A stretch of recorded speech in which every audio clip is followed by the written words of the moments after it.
Wow, it's Mental Health Day across the world, and Johanse joins me live on set for another impactful conversation. Johanse, happy World Mental Health Day to you, my friend. Thank you very much, Jason. I've never been wished a happy World Mental Health Day before. Well, I don't know what I figure it's a day to celebrate. I don't know what else to say.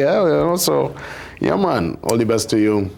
All right, so let me set a premise first. Let me give you a simplified version of what mental health is. Yeah, talk to me. It's the quality of your thoughts, feelings, and behavior in relation to your environment.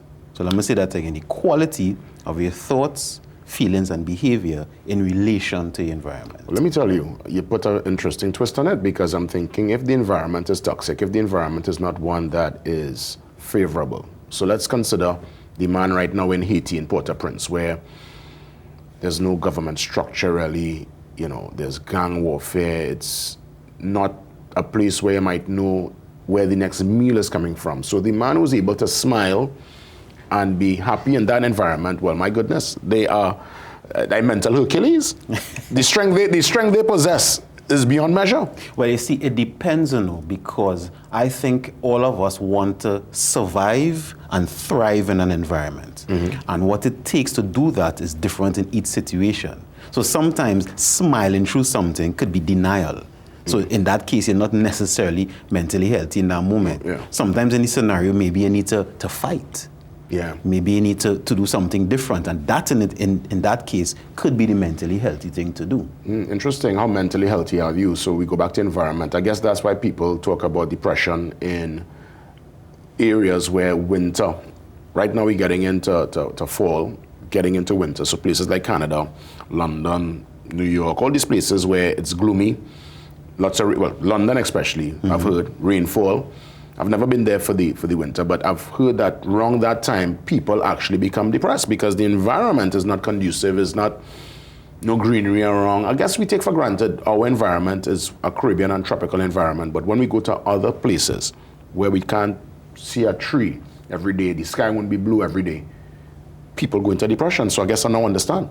And I would say sometimes, don't blame the environment, is you have to know how much grit you have to deal with it. Because the truth is we can't change the environment for the most cases. Let's say if it's physical environment. Sometimes if it's a workplace environment, you can't necessarily change it.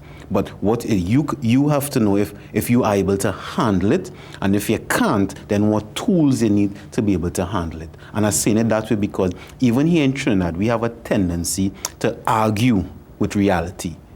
So we'll say, why the sun so hot? And we get angry or frustrated at reality instead of accepting the sun is hot. What do I do now to survive and deal with it? Yeah. Why that person so? Why he like that? And so instead of arguing at the truth of the person, then you have to decide whether I want to be around the person or do I have to do something different to be able to deal with this person. How mentally healthy are you? An important question. What do we say to the person who is able to smile and function despite chaos happening at home, chaos in the workplace? That person, I guess, must be mentally strong. It depends. If that smiling is beneficial to their goals, then yes, it's mentally strong. But if the smiling is avoiding the issue, and the issue becomes bigger and bigger until it reaches detrimental, then smiling is not a mentally healthy thing. Are we ever in a place of, granted with all that's happening in life, all the moving parts, work, school, relationship, traffic, finances, are we ever truly in a place of that mental equilibrium, that proper balance, that mentally healthy place we like to see ourselves? Well, the truth is, I don't know what is the proper balance, because mental health, look at it almost like physical health. Because if with physical health, you could be 90% healthy, you could be 85% healthy based on your results. So mental health is the same thing, It's not that either you're healthy or you're unhealthy, right? You have degrees of it. And of course, if it reach, let's say, maybe, I just give an example, below 50%. We could say now it's clinically significant, so you could be diagnosed with depression, anxiety, etc. But if you, on a morning, car deal with traffic in that moment, you're probably about 90% mentally healthy, you know. If you can't deal with a family situation, then it may be a little less. If you can't deal with whatever's the environment you're in at that time, in that moment, if you're playing football and somebody hit you and you get angry and you're one foul person, right? In that moment, you may not even be 100% mentally healthy. So I was saying it like that because sometimes you wait until it's a clinically significant situation before we start to do something on it versus start to look at these signs now. You know, you said something on the program here a couple of weeks ago and it really impacted me and it's so profound. You mentioned, you know, being able to sometimes manage your mental health. There is a sense of calm, peace within you.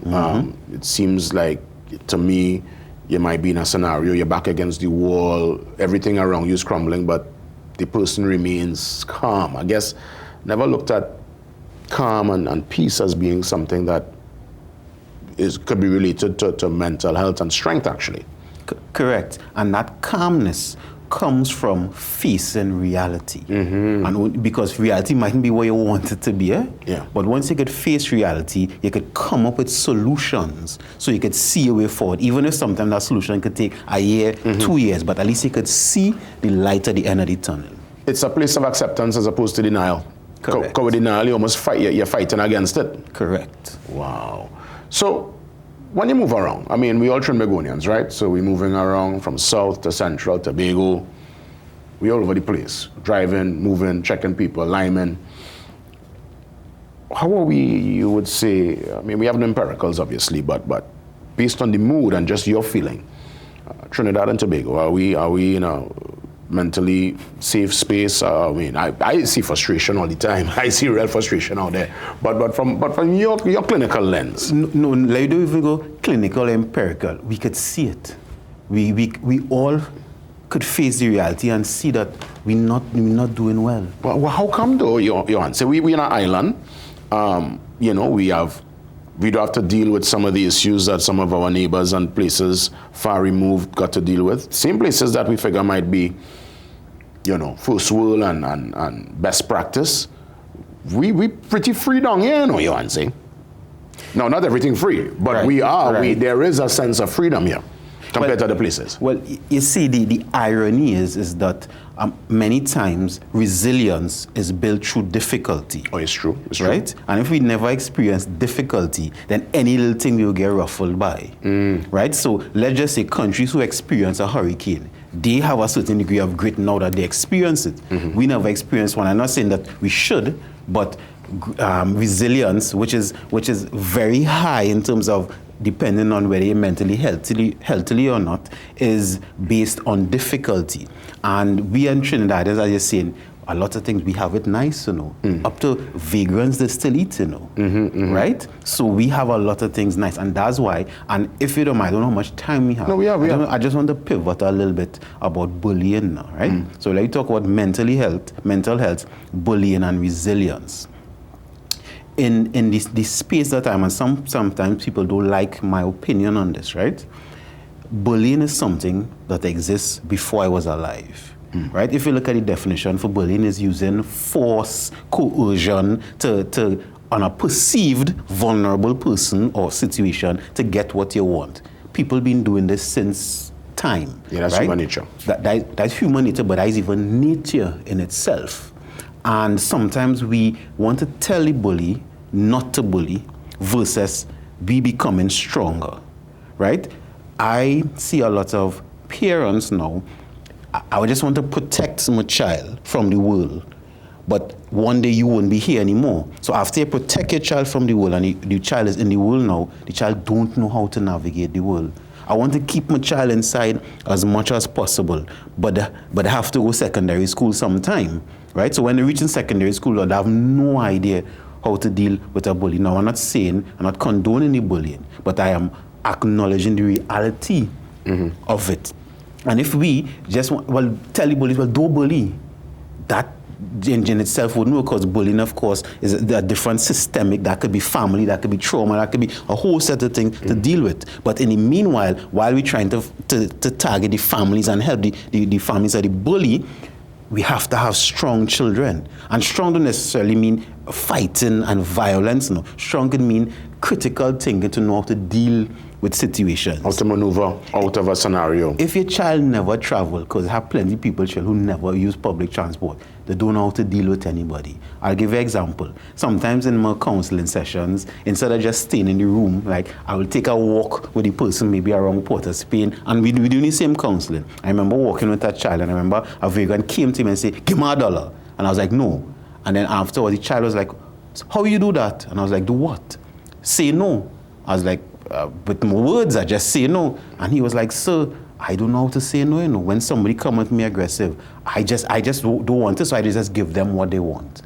And when he told me that, that was a red flag for me, you know, because that means you would let people do you whatever you want just because they want to get it over it quick. And that's because he was never exposed to the real world. Because I just want to keep my child protected from it. Now, there are realities of crime. People is a jungle, but the child have to be prepared for the jungle, because then they wouldn't be able to face the realities of it.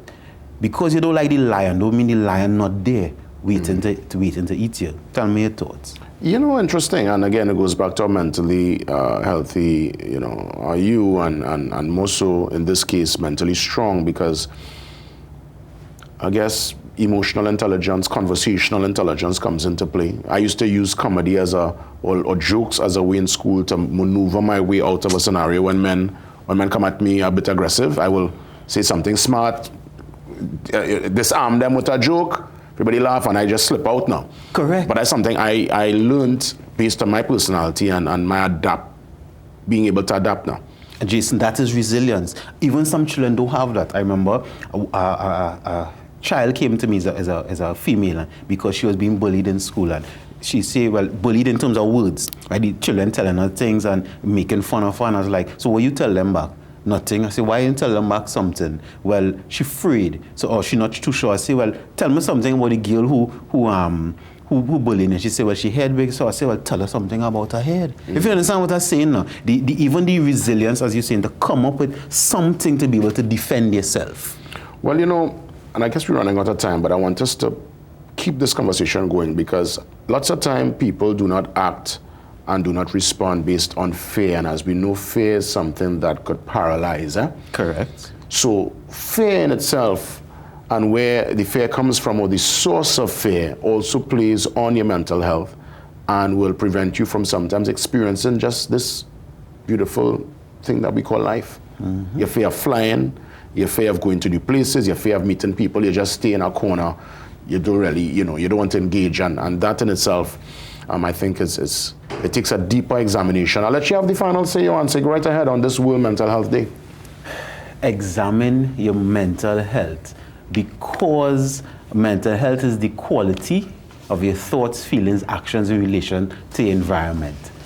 Don't make life complicated, because even though life is not easy, it's really not that hard. Thank you for listening. Yuan say IODK taking us out in style, but we continue with the action because sport is on the agenda. Ian will take us through all the latest developments. We wish the Soca Warriors the best later on in Santiago. Game time 4 p.m. and by all means, your morning shot with that development and other big stories up next.